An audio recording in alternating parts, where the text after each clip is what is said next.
வணக்கம். இரவு நேர பிரதான செய்திகளின் ஊடாக நர்மதா சிறையில் முதலில் தலைப்புச் செய்திகள். அஸ்வசம கொடுப்பனவு இன்று முதல் விநியோகம். புத்தாண்டு விசேட போக்குவரத்து திட்டம் ஆரம்பம். 15 லட்சம் பயணிப்பார்கள் என எதிர்பார்ப்பு. பதிலடி ஆரம்பம். இஸ்ரேல் மீது கிஸ்புல்லா ஏவுகணை தாக்குதல். இனி விரிவான செய்திகள். அஸ்வசம நலம்புரி திட்டத்தின் கீழ் உள்ள குடும்பங்களில் 70 வயதிற்கு மேற்பட்ட முதியோர்களுக்கான மாதாந்த கொடுப்பனவு வழங்கும் பணிகள் இன்று முதல் ஆரம்பிக்கப்பட்டுள்ளதாக முதியோர்களுக்கான தேசிய செயலகம் அறிவித்துள்ளது.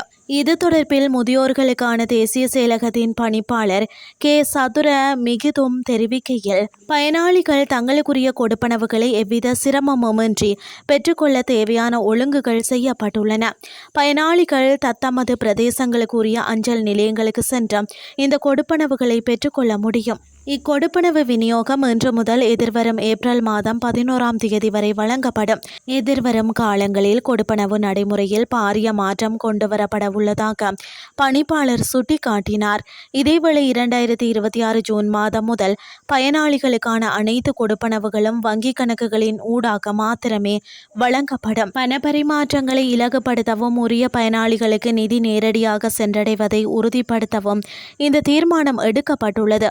எனவே இதுவரை வங்கிக் கணக்குகளை ஆரம்பிக்காத பயனாளிகள் உரிய காலப்பகுதிக்குள் கணக்குகளை ஆரம்பித்து அதனை உறுதிப்படுத்துமாறு கேட்டுக்கொள்ளப்படுகின்றனர். புத்தாண்டு காலத்திற்காக கொழும்பில் இருந்து தமது சொந்த இடங்களுக்கு செல்லும் பயணிகளுக்காக நேற்று முதல் எதிர்வரும் ஏப்ரல் 21ஆம் தேதி வரை அமலாகும் வகையில் விசேட போக்குவரத்து திட்டம் ஆரம்பிக்கப்பட்டுள்ளது.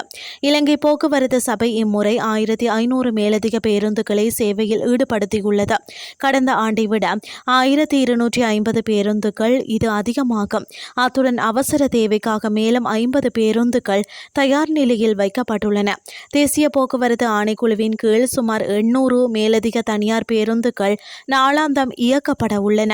இவை பிரதானமாக கடுவளை, கடவத்தை, மாகும்புர மற்றும் வெஸ்டியன் மாவட்ட நிலையங்களிலிருந்து புறப்படும். ஒரு வழிக்கு மாத்திரம் பயணிகளை ஏற்றி செல்லும் பேருந்துகளுக்கு சாதாரண கட்டணத்தை போலவே 1.5 மடங்கு அறவிட அனுமதி அளிக்கப்பட்டுள்ளது.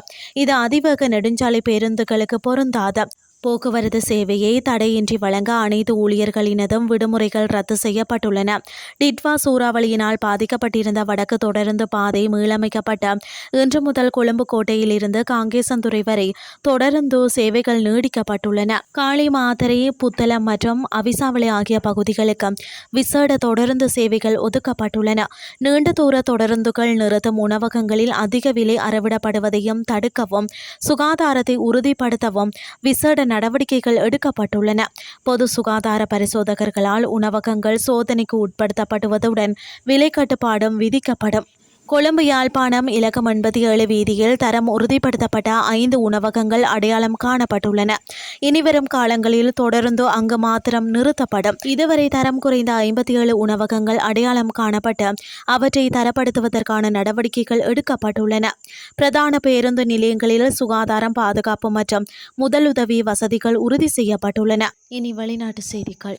இஸ்ரேலினால் முன்னெடுக்கப்படும் போர் நிறுத்த மீறல்களுக்கு பதிலடி கொடுக்கும் வகையில் வடக்கு இஸ்ரேலின் மனாரா குடியிருப்புகள் மீது ஏவுகணை தாக்குதல்களை நடத்தியதாக கிஸ்புல்லா அமைப்பு தெரிவித்துள்ளது. போர் நிறுத்த ஒப்பந்தத்தை இஸ்ரேல் மீறியதற்கு பதிலடியாக இன்று அதிகாலை மனாராவில் உள்ள இஸ்ரேலிய குடியேற்ற பகுதியை ராக்கெட்டுகள் கொண்டு தாக்கியதாக அறிக்கையில் கிஸ்புல்லா அமைப்பு தெரிவித்துள்ளது. இது தொடர்பாக அவ்வமைப்பு விடுத்துள்ள டெலிகிராம் செய்தியில் குறிப்பிடப்பட்டுள்ளதாவது, எமது நாட்டிற்கும் எமது மக்களுக்கும் எதிராக முன்னெடுக்கப்படும் இஸ்ரேலிய அமெரிக்க ஆக்கிரமிப்புகள் நிறுத்தப்படும் வரை இவ்வாறான பதிலடி தாக்குதல்கள் தொடரும் என்றுள்ளது. இதேவேளை லெபனானில் இருந்து ஏவப்பட்ட ஏவுகணை ஒன்றை வானிலேயே அளித்ததாக இஸ்ரேலிய ஊடகங்கள் செய்தி வெளியிட்டுள்ளன.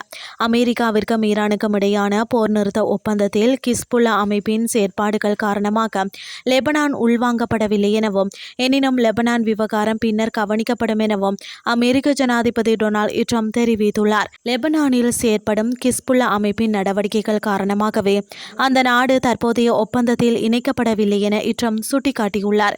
மேலும் லெபனான் தற்போது ஒப்பந்தத்தில் இல்லாவிட்டாலும் அந்த நாட்டின் நிலைமை குறித்து எதிர்காலத்தில் உரிய நடவடிக்கை எடுக்கப்படும் என அவர் நம்பிக்கை வெளியிட்டுள்ளார். இத்துடன் செய்திகள் யாவும் நிறைவடைகின்றது. அடுத்து காலை 8:30 எதிர்பாருங்கள். நன்றி.